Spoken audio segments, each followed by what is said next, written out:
नमस्कार बच्चों, नमस्कार स्टुडंट, पॅरेंट, टीचर सगळ्यांना प्रेमाचा नमस्कार आणि जीनियस सायन्स यूट्यूब चॅनलमध्ये आपलं सर्वांचं मनापासून खूप खूप स्वागत है। स्टूडेंट, आज के इस वीडियो में अभी हम देखने वाले हैं condensed orbital notation of electronic configuration. Condensed notation अभी हम यहाँ देखने वाले हैं। Condensed notation, orbital notation of electronic configuration, यानी कि इलेक्ट्रॉनिक कन्फिगरेशन हम अक्सर देखते हैं। अभी तक आपने इस तरह का इलेक्ट्रॉनिक कन्फिगरेशन देखा है कि 2,8,8, इस तरह से, यानी कि ये इलेक्ट्रॉनिक कन्फिगरेशन आपने खाली उसके जो सेल्स रहते हैं, सेल्स में इलेक्ट्रॉन का डिस्ट्रीब्यूशन किस तरह से दिया जाता है, इतना खाली आपने लर्न किया है। लेकिन अभी हम पढ़ने वाले हैं कि उसके ऑर्बिटल में किस तरह इलेक्ट्रॉन का डिस्ट्रीब्यूशन दिया जाता है और इलेक्ट्रॉन का डिस्ट्रीब्यूशन किस तरह से किया जाता है, ये अभी हम यहां देखने वाले हैं। यानी कि अभी तक आपने ये समझो, ये न्यूक्लियस है, न्यूक्लियस के बाहर ये जो पहला ऑर्बिट है, ये ऑर्बिट में किस तरह से इलेक्ट्रॉन का डिस्ट्रीब्यूशन होता है। उसके बाद ये जो लास्ट वाला, जो नेक्स्ट वाला जो ऑर्बिट है, इसमें किस तरह से दिए गए रहते हैं, और ये जो नेक्स्ट रहता है इसमें। यानी कि खाली अभी तक हमने पढ़ा है 2,8,8, यानी कि सेकंड में 2, थर्ड में फर्स्ट में 2, सेकंड में 8, उसके बाद ऐसे ऐसे धीरे धीरे बढ़ते जाए, इस तरह से हमने देखा है। फिर भी अभी हम क्या देखने वाले हैं अभी कि ऑर्बिटल में, यानी कि आपको तो मालूम है इसका फर्स्ट का तो एक ही ऑर्बिटल रहता है, ये सेकंड का आपको एस और पी ऑर्बिटल रहता है। ये जो थर्ड है यहां आपको 3 देखने को मिलते हैं, एस, पी और डी, इस तरह से 3 देखने को मिलते हैं। तो इनका इलेक्ट्रॉनिक कन्फिगरेशन किस तरह से दिया जाता है, ये अब हम यहां देखने वाला है, इसका इलेक्ट्रॉनिक कन्फिगरेशन। और इसके पहले आपने देखा है कि एनर्जी के बारे में, एनर्जी जैसे जैसे उड़ती डिक्रीज होती है, इंक्रीज होती है, और उसी तरह से उसमें इलेक्ट्रॉन का किस तरह से इलेक्ट्रॉन डिस्ट्रीब्यूशन होता है, ये हमने अबोव प्रिंसिपल में बहुत अच्छी तरह से देखा है। लेकिन अभी जो हम यहाँ देखने वाले हैं तो बहुत मैं डिटेल में आपको ये पढ़ाने वाला हूँ, डिटेल में आपको बताने वाला हूँ। चलो तो देखते हैं हम condensed orbital notation of electronic configuration. Condensed notation, ये कंडेंस्ड नोटेशन किस तरह से होता है ये अभी हम देखते हैं। तो चलो, क्वेश्चन इसके ऊपर थ्योरेटिकल क्वेश्चन आ सकता है, नीट जी के लिए क्वेश्चन इसके ऊपर पूछा जा सकता है, यानी कि डिफरेंट एंगल से इसके ऊपर क्वेश्चन पूछे जा सकते हैं और अभी तक पूछे गए हैं। तो अभी हम यहां देखते हैं, चलो क्या है। The orbital notation of electronic configuration of an element with high atomic number comprises a long train symbol of orbitals with an increasing order of energy. ये देखो अभी यहां हम क्या देख रहे हैं, ये देखो क्या बताया यहां, orbital notation of electronic configuration, orbital notation of electronic configuration of an element, किसी भी एक एलिमेंट का, विथ हाई एटॉमिक नंबर, उसका high atomic number, with high atomic number comprises a long train, एक लॉन्ग ट्रेन, लंबी ऐसी chain आपको देखने को मिलती है, लंबी chain, long train of symbols of orbitals with an increasing order of energy, increasing order, उसकी इंक्रीजिंग ऑर्डर ऑफ एनर्जी की तरफ से आपको देखने को मिलता है, जो अभी मैं आपको बताने वाला हूं। Then it can be condensed by dividing into 2 parts. एक भला लंबा ऐसी चेन आपको इलेक्ट्रॉनिक कन्फिगरेशन की बताई जाती है। लेकिन अभी जो क्या है, हम जैसे पीरियोडिक टेबल में आते हैं, हमारा जो पीरियोडिक टेबल का जो मेन फॉर्म है, अगर मेन फॉर्म में हम जब देखेंगे तो आपको ध्यान में आएगा, आपको समझ में आएगा कि एक लॉन्ग फॉर्म पीरियोडिक टेबल में इस तरह से आपको हॉरिजॉन्टल रोज दिए गए हैं, उसे हम पीरियड कहते हैं, और जो वर्टिकल होते हैं उसे हम ग्रुप्स कहते हैं, मराठी में उसे गण कहते हैं। ओके, लेकिन ये जो हॉरिजॉन्टल होते हैं, ये जो लास्ट वाला जो हैलोजन होता है, लास्ट वाला जो हैलोजन है, लास्ट वाला जो हमारा नोबेल गैस एलिमेंट होता है, उसका इलेक्ट्रॉनिक कन्फिगरेशन का पार्ट कंसीडर करके उसी पीरियड में उसका इलेक्ट्रॉनिक कन्फिगरेशन एक, यानी कि जो नेक्स्ट वाला रहता है, नीचे वाला रहता है, उसका स्टार्ट ऊपर से होता है। मैं आपको आगे बता देता हूं। बहुत सिंपल है, सिंपल इलेक्ट्रॉनिक कन्फिगरेशन, यानी कि समझो इस तरह से है। अगर थर्ड रो में आपको मालूम है, थर्ड में क्या है, third row of periodic table में आपको तो मालूम है यहां लास्ट में आपका आर्गन होता है। तो आर्गन का इलेक्ट्रॉनिक कन्फिगरेशन आपके बेस में पकड़ा जाता है। बेस में इलेक्ट्रिक सप्लाई चला गया है, थोड़ा सा इसका वायर बदल देता हूं, नहीं तो ये हमिंग करता है अंदर। ओके, देखो आगे मैं बता देता हूं, डिटेल्स में आपके समझ में आ जाएगा। यानी कि आर्गन का इलेक्ट्रॉनिक कन्फिगरेशन दिखाया जाता है इस तरह से ब्रैकेट में, और आगे 1s2 वगैरह वगैरह जो कुछ भी है वो आगे का बता देते हैं। यानी कि मैं आपको बताना चाहता हूं, अगर फोर्थ रो का पीरियोडिक टेबल आपको फोर्थ रो का इलेक्ट्रॉनिक, फोर्थ रो के जो कुछ भी इलेक्ट्रॉनिक एलिमेंट्स होंगे उनका इलेक्ट्रॉनिक कन्फिगरेशन रिप्रेजेंट करने के लिए, उनका इलेक्ट्रॉनिक कन्फिगरेशन दिखाने के लिए, उनका इलेक्ट्रॉनिक कन्फिगरेशन दिखाने के लिए वहां आपको थर्ड रो का एलिमेंट में जो कुछ भी नोबेल गैस होता है लास्ट का, उसका इस्तेमाल किया जाता है शुरू में। यानी कि फोर्थ रो के एलिमेंट का इलेक्ट्रॉनिक कन्फिगरेशन देने के लिए, कंडेंस्ड फॉर्म के लिए, थर्ड रो में जो लास्ट 18th ग्रुप में जो कुछ भी एलिमेंट है उसका इलेक्ट्रॉनिक कन्फिगरेशन इस्तेमाल किया जाता है। जैसे कि फोर्थ में दिखाने के लिए आर्गन का इस्तेमाल किया जाता है, थर्ड में दिखाने के उसके ऊपर का नियॉन का इस्तेमाल किया जाता है। ओके, इस तरह से देखो एक एक बता देता हूं। Electronic configuration of the preceding inert gas is a part of electronic configuration of any element. किसी भी एक एलिमेंट का इलेक्ट्रॉनिक कन्फिगरेशन उसका इस्तेमाल किया जाता है, जो मैं आपको बहुत अच्छी तरह से इसे पढ़ाता हूं। Electronic configuration of the preceding inert gas is a part of electronic configuration, is a part of electronic configuration of any element, कौन से भी एक एलिमेंट की। Okay, then in the condensed orbital notation it is implied by writing symbol of that inert gas in a square bracket। जो inert gas का element होता है वो ब्रैकेट में दिखाया जाता है, स्क्वायर ब्रैकेट में। स्क्वायर ब्रैकेट बोले तो ऐसा रहता है स्क्वायर ब्रैकेट। ओके, और सिंपल इलेक्ट्रॉन ब्रैकेट बोले तो इस तरह से दिया जाता है। तो वो वाला जो कुछ भी इनर्ट वाला होता है तो वो स्क्वायर ब्रैकेट में दिखाया जाता है। In the condensed orbital notation, it is implied by writing symbol of that inert gas in a square bracket। देखो बहुत जल्दी समझ में आ जाएगा। It is core part of electronic configuration of that element। core part बोले तो centre, मध्य भाग म्हणतो आपण त्याला, सेंटर पार्ट ऑफ एलिमेंट। अगर स्टूडेंट अभी आप इस चैनल पे नए हैं तो जल्दी से चैनल को सब्सक्राइब करो, बेल आइकॉन दबाओ, और इस वीडियो के लिंक अपने दोस्तों तक भी इसे शेयर करिए, क्योंकि ये वीडियो आपको बहुत ही इंपॉर्टेंट है, और दूसरे भी अपने दोस्तों तक इसे पहुंचाइए, क्योंकि अक्सर अच्छी चीजें हम हमारे अच्छे लोगों तक हम पहुंचाते हैं उसी तरह से। Okay, it is core part of the electronic configuration of that element, उसी एलिमेंट का। Okay, then the outer configuration is specific. Outer configuration is specific to a particular element। देखो, the outer configuration is specific to a particular element and written immediately after the bracket। और एक बार, the outer electronic configuration is specific, वो specific होता है to a particular element, एक particular element की, and written immediately after bracket। immediately after bracket, एक bracket में वो दिखाया जाता है। The outer configuration is specific to a particular element में, and return immediately after bracket, उसके चिपक के ही उसका बाद में इलेक्ट्रॉनिक कन्फिगरेशन उसका दिखाया जाता है। बहुत सिंपल है ये। और आगे का जो है देखो, फॉर एग्जाम्पल, एक एग्जाम्पल के तौर पर मैं आपको यह बता देता हूं। The orbital notation of potassium के उसका इलेक्ट्रॉनिक एटॉमिक नंबर होता है 19। अगर हम पूरा फॉर्म लेते हैं तो 1s2, 2s2, 2p6, 3s2, 3p6, 4s1 होता है। आपको तो मालूम है 4s1 3d में इलेक्ट्रॉन नहीं जाता इसका।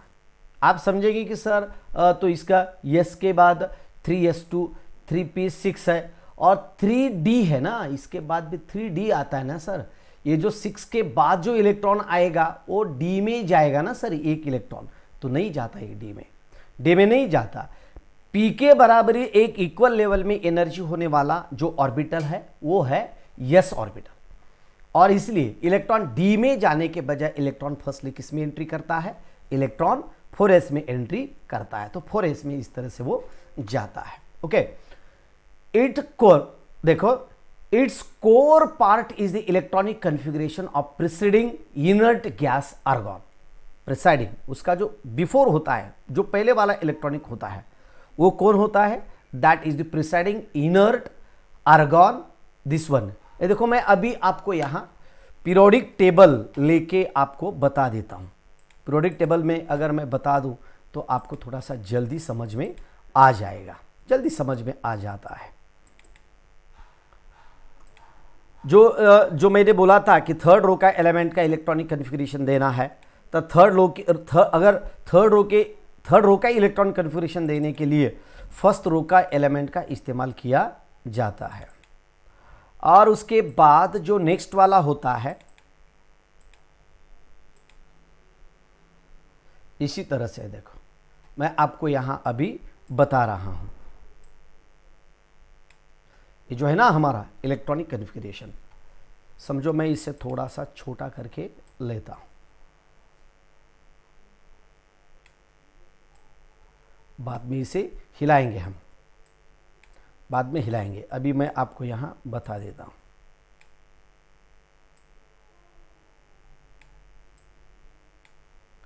ओके, चलो तो अभी क्या है, देखो देन देखो इसका जो इलेक्ट्रॉनिक कन्फिगरेशन देना है, समझो ये पोटेशियम है। पोटेशियम कहाँ है, ये देखो यहाँ पोटेशियम है ना, यहाँ पोटेशियम है। और ये पोटेशियम का इलेक्ट्रॉनिक कन्फिगरेशन देने के लिए हम क्या करते हैं, ये आर्गॉन का इस्तेमाल करते हैं। यहाँ जो आर्गॉन है ना, आर्गॉन का इस्तेमाल, और आर्गॉन का इस्तेमाल करने के लिए किस तरह से किया जाता है, the configuration of preceding inert gas argon, this one is the argon. Argon का एटॉमिक नंबर क्या है ये आपको मालूम है। अगर ये पोटेशियम का इलेक्ट्रॉनिक एटॉमिक नंबर 18 है तो आपको मालूम है इसका एटॉमिक नंबर है 18, है ना। आर्गॉन का इलेक्ट्रॉनिक एटॉमिक नंबर क्या है, 18 है। तो आर्गॉन का इलेक्ट्रॉनिक कन्फिगरेशन क्या है, तो ये देखो 1s2, 2s2, 2p6, यहां 10 हो गए, और यहां तक नियॉन का इलेक्ट्रॉनिक कन्फिगरेशन हो गया। और उसके बाद 3s2 और 3p6, ये किसका इलेक्ट्रॉनिक कन्फिगरेशन है, ये आर्गॉन का इलेक्ट्रॉनिक कन्फिगरेशन है। और ये आर्गॉन का इलेक्ट्रॉनिक कन्फिगरेशन हम क्या करते हैं, इसको अभी यहां देखो, आर्गॉन का इलेक्ट्रॉनिक कन्फिगरेशन है। तो ये जो इलेक्ट्रॉनिक, ये जो है यहां का 1s2, 2s2, 2p6, 2p6, और इसके बाद 3s2, 3p6, 3s2, 3p6, यानी कि यहां तक का इलेक्ट्रॉनिक कन्फिगरेशन दिखाने के लिए ये पूरी ऐसी लंबी चेन बताने के बजाय, लिखने के बजाय क्या किया जाता है, एक सिंपल सा, इसके बजाय ये इतना बड़ा लिखने के बजाय यहां सीधा आर्गॉन लिखा जाता है ब्रैकेट में, और बाकी का जो है ना, this is the 4s1, 4s1। इस तरह से इलेक्ट्रॉनिक कन्फिगरेशन एलिमेंट का बताया जाता है। एक बार मैं आपको बता देता हूं, 1s2 यानी कि फर्स्ट एनर्जी लेवल में खाली 2 इलेक्ट्रॉन्स होते हैं। उसके बाद 2s2 यानी कि 1s में 2 इलेक्ट्रॉन, इसमें खाली 2 इलेक्ट्रॉन्स होते हैं। और उसके बाद जो है यहां 2s2, 2p6 है, इसके जो है ये यहां 8 इलेक्ट्रॉन्स होते हैं। यहां के कितने इलेक्ट्रॉन्स होते हैं, 8 इलेक्ट्रॉन होते हैं। और उसके बाद ये जो है ना, ये इसमें भी कितने इलेक्ट्रॉन दिखा है, अभी यहां 8 इलेक्ट्रॉन्स दिखा है, और 3d10 होता है, लेकिन यहां तक कंप्लीट हो जाता है इसका इलेक्ट्रॉनिक कन्फिगरेशन। और यहां 2, 8, 8 बोले तो ये 10 और 1 18, ये 10, ये 2 और 8 18, 2 और 8 10, और इसके बाद और एक 8 ऐड कर रहे हैं हम, 8, तो कितने हो गए ये टोटल 18 हो गए। ये किसका इलेक्ट्रॉनिक कन्फिगरेशन हो गया, ये आर्गॉन का इलेक्ट्रॉनिक कन्फिगरेशन हो गया। ओके, और ये देखो, ये यहां तक हम इसे बता देते हैं। और उसे while the 4s1 is an outer part, 4s1 क्या होता है, एक छोटा सा आउटर पार्ट होता है। ओके, ये हुआ इस तरह से। देन देखो, therefore the condensed orbital notation of electronic configuration of potassium is के, पोटेशियम इज क्या है वो, आर्गॉन 4s1, इस तरह से इसे रिप्रेजेंट किया जाता है।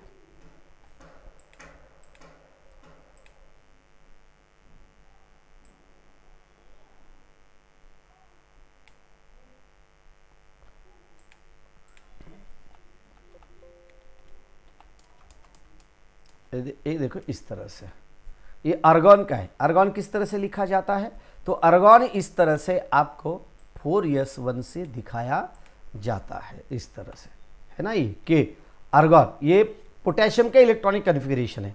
आर्गॉन लिखा और आर्गॉन के बाद क्या लिखा, आर्गॉन के बाद यहां लिखा है 4s1, 4s1 लिखा है, यानी कि ये किसका इलेक्ट्रॉनिक कॉन्फ़िगरेशन हो गया, पोटेशियम का इलेक्ट्रॉनिक कॉन्फ़िगरेशन हो गया।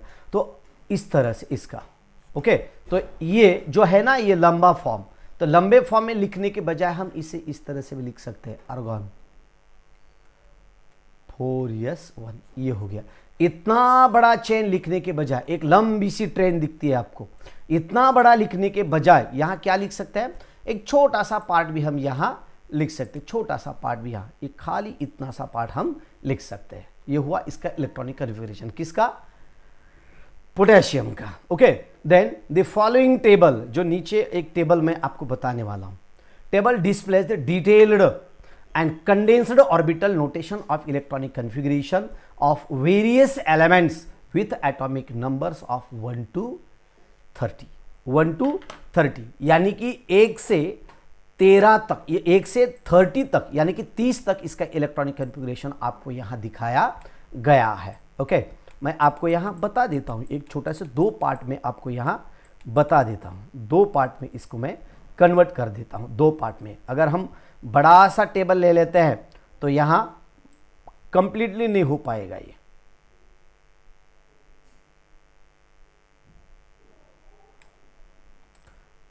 इसका 2 पार्ट में हम इसे कन्वर्ट कर देते हैं, 2 पार्ट में।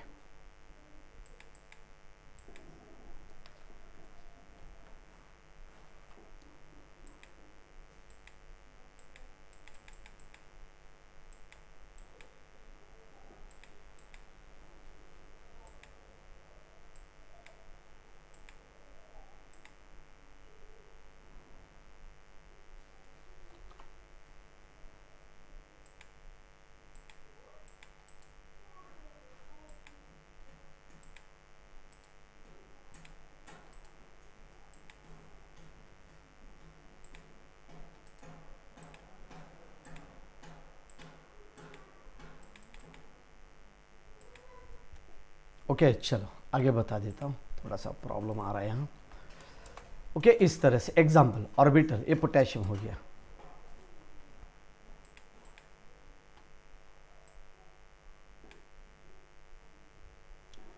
ओके। ये देखो इस तरह से, ये इलेक्ट्रॉनिक कॉन्फ़िगरेशन ऑफ किसका, electronic configuration of copper and chromium, इनका इलेक्ट्रॉनिक कॉन्फ़िगरेशन अभी हम यहाँ देखते हैं। लेकिन इसके पहले मैं आपको ये बताना चाहता हूं, देखो इस तरह से हमारे लिए जो इलेक्ट्रॉनिक कॉन्फ़िगरेशन हमारे जो बुक में दिया है ना, वही इलेक्ट्रॉनिक कॉन्फ़िगरेशन। ये देखो कुछ एग्जांपल आपको यहां मैं बताने वाला हूं, देखो इस तरह से, ये हाइड्रोजन है, हाइड्रोजन का इस तरह से 1s1 है। उसके बाद ये हीलियम है, हीलियम का 1s2, और ये देखो 1s2, के में है ना, खाली के में आते हैं इसके। उसके बाद लिथियम का है, लिथियम का 1s2 2s1 हीलियम। उसके बाद बेरिलियम 1s2 2s2,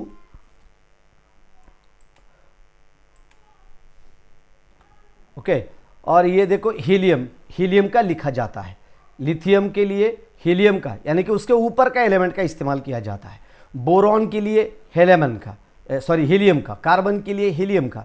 इस तरह से कहाँ तक इस्तेमाल किया जाता है, इसका नियॉन तक इस्तेमाल किया जाता है। और उसके बाद जो है 3rd रो का एलिमेंट आता है और वो होता है सोडियम, और उसके बाद मैग्नीशियम, और उसके बाद एल्यूमिनियम है। हम थोड़ा सा इसके पहले का बीट देखते हैं, इसके पहले का बीट देखते हैं। तो क्या है देखो, atomic number of chromium is 24, chromium का एटॉमिक नंबर क्या है 24 है। ये देखो यहाँ मैंने आपको यहाँ बताया है, यहाँ है ना, ये क्रोमियम का एटॉमिक नंबर है।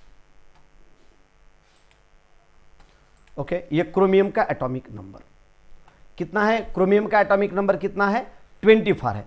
एक्सपेक्टेड इलेक्ट्रॉनिक कॉन्फ़िगरेशन क्या है इसका? 1s2 2s2 2p6 3s2 3p6 4s2 और उसके बाद 3d4।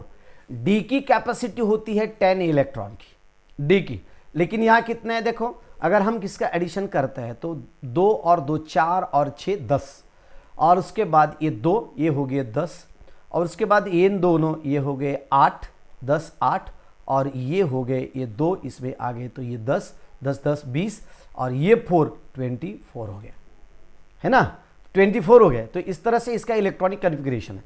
लेकिन अगर हम इसे कंडेंस्ड फॉर्म में रिप्रेजेंट करना है, कंडेंस्ड फॉर्म के लिए, तो ये क्रोमियम है, तो ये आपको आर्गॉन का इस्तेमाल करना होगा, क्योंकि ये आगे का है, फोर्थ रो के एलिमेंट है, ये फोर्थ रो के एलिमेंट है। ये फोर्थ रो के एलिमेंट होने के वास्ते हम यहाँ थर्ड रो का आर्गॉन का इस्तेमाल करेंगे।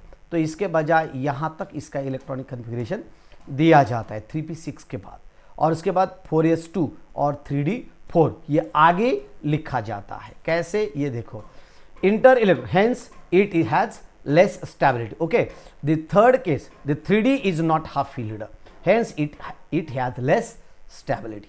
Then the inter-electronic repulsion makes 4s. The electron enter into one empty 3d orbital. 3d orbital में यहाँ enter करता है, 3d orbital में। They both 4s and 3d orbitals become half filled so that the chromium atom acquires extra stability. Chromium क्या करता है?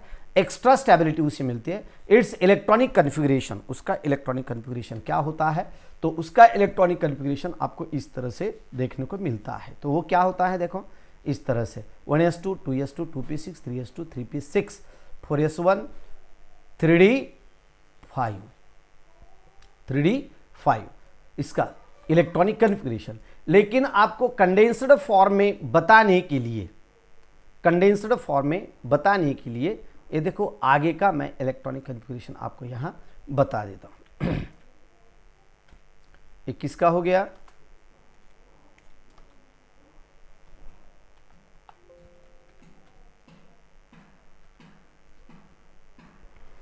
Okay, तो आपके समझ में तो आया ही होगा।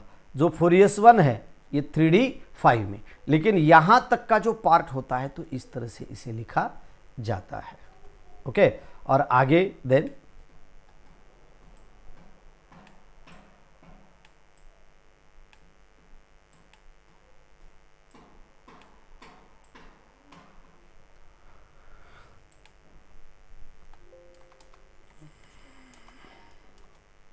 देखो आगे कॉपर का, कॉपर के लिए the atomic number of copper is कितना है? ये 29 है एटॉमिक नंबर कॉपर का।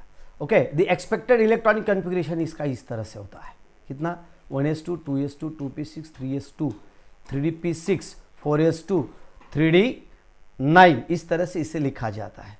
लेकिन here the 3d orbital is neither half filled nor full field. ये जो हाफ फिल्ड भी नहीं है और ये फुल फिल्ड भी नहीं है, तो क्या है? तो देखो, due to inter electronic repulsion forces 4s electron to enter into the 3d which makes it completely filled with the 4s being half filled, 4s being the half filled, वो half filled बन जाता है। और उसके बाद hence copper atom acquires extra stability, copper atom क्या करता है? extra stability उसे मिलती है। now the electronic configuration of copper is किस तरह से होता है वो? तो 4s 1s2 2s2 2p6 3s2 3p6 4s1 and 3d10, यानी कि 4s का एक इलेक्ट्रॉन किस में जाता है? 3d10 में जाता है। और इसका शॉर्ट फॉर्म में लिखने के लिए इसका इस्तेमाल कैसे किया जाता है आपको तो मालूम है। आपको क्या मालूम है? इस तरह से इसका ऊपर का जो इसका एलिमेंट आता है उसका इस्तेमाल किया जाता है, यानी कि यहां आर्गॉन का इस्तेमाल किया जाता है। ओके, आर्गॉन का इस्तेमाल किया जाता है इसके जगह। ओके, और देन आगे का क्या है? देखो,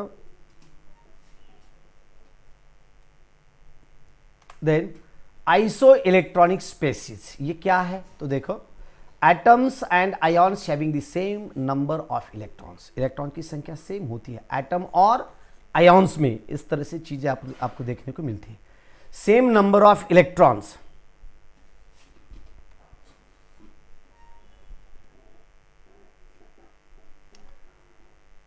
okay, electrons are and then the isoelectron, तो क्या है देखो, same number of electrons are isoelectronic, और उसके बाद the electronic configuration of isoelectronic species is the same.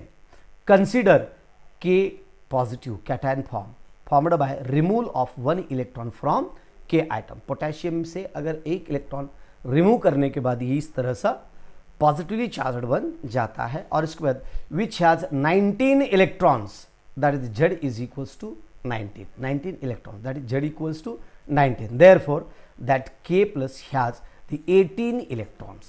K में कितने, K में टोटल कितने होते हैं 19, उसमें से अगर एक रिमूव करने के बाद उसमें कितने आएंगे, तो 18 आ जाएंगे, तो K के सर के ऊपर एक पॉजिटिव चार्ज दिखाया जाता है, और उसके बाद number of electrons that is the K Z equals to 19, that is K plus और प्लस E माइनस, एक इलेक्ट्रॉन रिमूव करने के बाद यहाँ से इस तरह से ये आता है। यहाँ पोटेशियम में कितने इलेक्ट्रॉन्स है 18 है, लेकिन एक इलेक्ट्रॉन रिमूव करने के बाद वहाँ कितने रह गए, खाली 18 रह गए, और के सर के ऊपर हम पॉजिटिव बता देते हैं। Species such as argon, calcium 2+ ion containing 18 electrons are isoelectronic with K plus, इस तरह से कैटायन का फॉर्म रिप्रेजेंट किया जाता है। Then the electronic configuration of all these species with the 18 electrons is, 18 electron के साथ इसका इस तरह से इलेक्ट्रॉनिक कन्फिगरेशन दिया जाता है। ओके, तो इस तरह से मैंने आपको यहां एक इलेक्ट्रॉनिक कन्फिगरेशन इसका किस तरह से दिया जाता है ये मैंने आपको यहां बताया है। ओके, अभी मैं आपको यहां बाकी का इलेक्ट्रॉनिक कन्फिगरेशन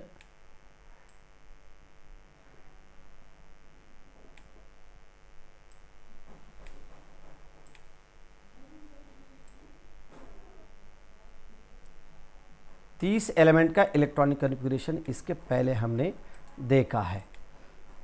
हमें यानी कि टोटल 30 का देख रहा है, हमें 30 का।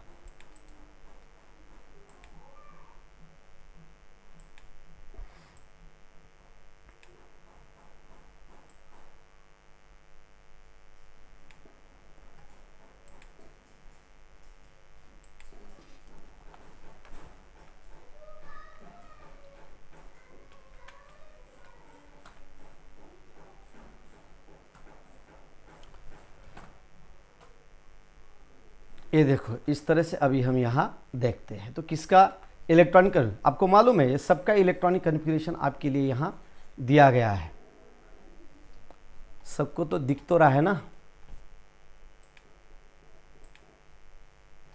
ओके,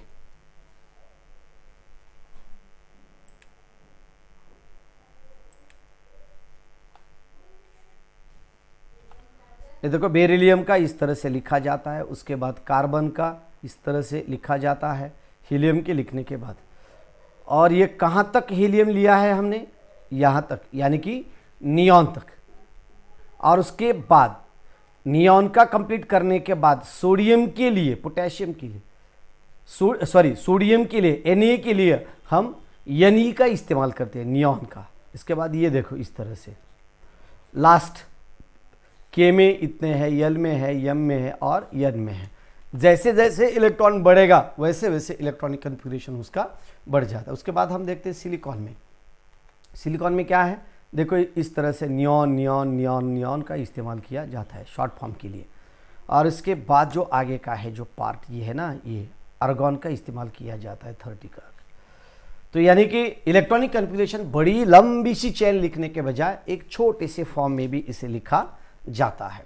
और इलेक्ट्रॉन का जंपिंग किस तरह से होता है, ये बहुत सारा पॉइंट हमने इस वीडियो में बहुत अच्छी तरह से देखा है। अगर इसमें आपको कुछ डाउट है, कुछ डिफ़िकल्टीज़ है, तो आप कमेंट करके भी मुझे बता सकते हैं, क्योंकि मैं आपके लिए हूँ, खाली आपके लिए हूँ। स्टूडेंट्स, क्योंकि आप मेरे लिए तो नहीं बोल सकता मैं, लेकिन मैं तो आपके लिए हूँ। आप मुझे जो कुछ भी है तो कमेंट करके मुझे पूछ सकते हैं, उसका आंसर मैं देने की कोशिश करूँगा। तो दोस्तों आज के इस वीडियो के लिए अभी हम यहाँ ठहरते हैं, जल्दी मिलते हैं नेक्स्ट वीडियो में, शाम में मिल जाते हैं।